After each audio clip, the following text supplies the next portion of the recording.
Manaz Shirali, enseignante à Sciences Po, spécialiste de l'Iran. Bonsoir. Bonsoir. Merci d'avoir accepté notre invitation. Les États-Unis n'entendent donc pas évacuer leur ambassade à Bagdad. Le Pentagone va envoyer des renforts pour protéger le bâtiment. Est-ce que la situation en cours est extrêmement critique ?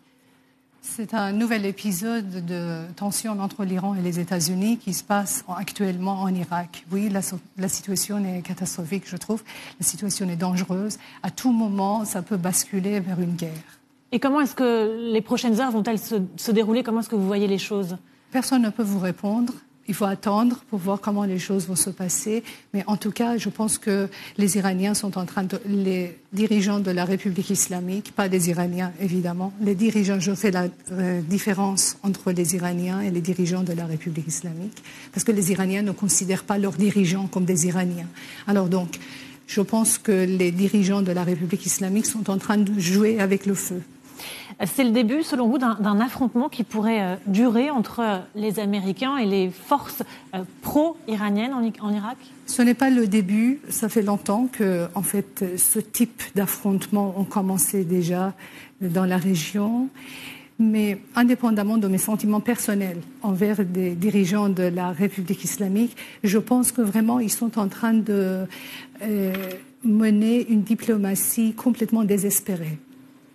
Ils savent très bien qu'ils ne font pas poids face aux Américains, mais ils sont constamment en train de jeter l'huile sur le feu.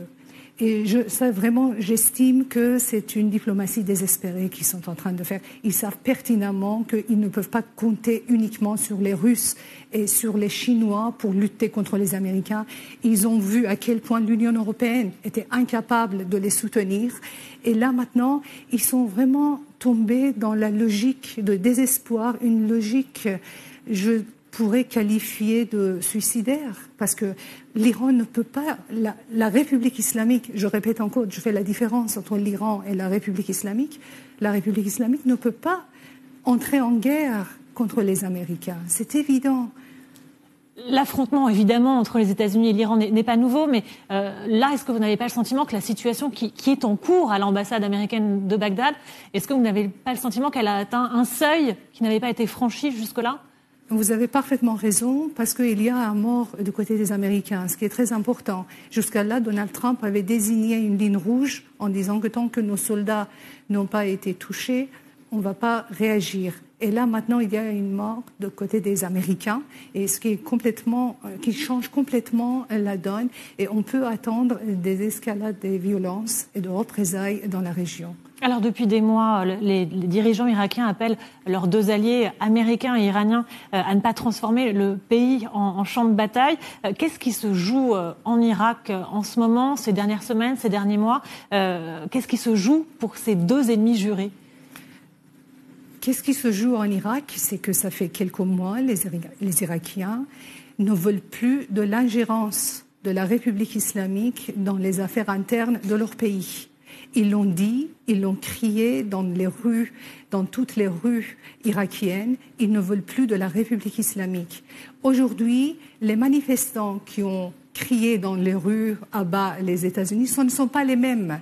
On les a vus parce qu'il suffit de regarder les vidéos qui viennent de la région. On voit qu'ils ne portent pas les mêmes vêtements, qu'ils ne prononcent pas les mêmes slogans. C'est vraiment une autre population. Aujourd'hui, les manifestants qui étaient dans les rues étaient les pro-iraniens, soi-disant les pro de la République islamique. Ce sont les alliés de la République islamique. Il faut faire la distinction entre la population irakienne, qu'en écrasante majorité était pendant 6 mois dans les rues et scandait le départ des Iraniens et des alliés de l'Iran. Et aujourd'hui, là, c'est une autre population qui a pris l'ambassade des États-Unis en otage, qui a attaqué à l'ambassade des États-Unis. Donc, je comprends parfaitement que pour vos spectateurs, la situation est complètement compliquée.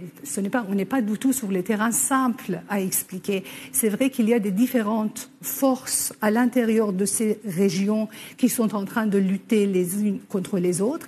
Mais en tout cas, sachant que depuis 6 mois, c'était les Irakiens eux-mêmes, chiites et sunnites, qui ne voulaient pas des alliés de l'Iran dans leur gouvernement, qui ne voulaient pas de l'ingérence des généraux de la République islamique dans leur pays.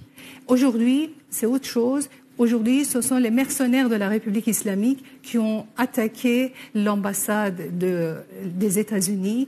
Ça, évidemment, l'Iran ne va jamais le reconnaître, mais on sait très bien que c'est la tradition de la République islamique depuis 40 ans d'attaquer aux ambassades des différents pays. Vous faites, on l'a bien compris, une distinction très claire entre la République islamique, les dirigeants iraniens et la population iranienne. Comment est-ce qu'elle réagit, cette population iranienne, d'une façon générale, sur la politique menée par l'Iran et face à cette situation donc en cours en Irak ? Écoutez, moi je ne suis pas en Iran, mais j'ai mes contacts avec les Iraniens. Ce que j'ai pu remarquer, c'est qu'il y a une véritable cacophonie, si vous voulez. Tout le monde dit des choses différentes et il y a des voix totalement diverses et variées sur la question. Mais ce qui est évident, c'est-à-dire que si je dois résumer en 2 lignes, ce qui est évident, c'est que les Iraniens, toutes fractions confondues, toutes tendances confondues, ils ne veulent plus du tout de leurs dirigeants.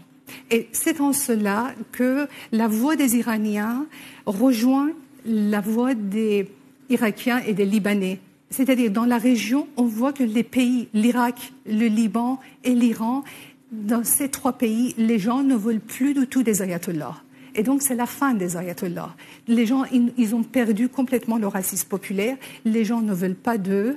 Et donc, on peut expliquer pourquoi les ayatollahs sont tombés dans cette diplomatie suicidaire. Merci d'être venu nous livrer votre regard. Mahnaz Shirali, politologue franco-iranienne, enseignante à Sciences Po, évidemment spécialiste de l'Iran.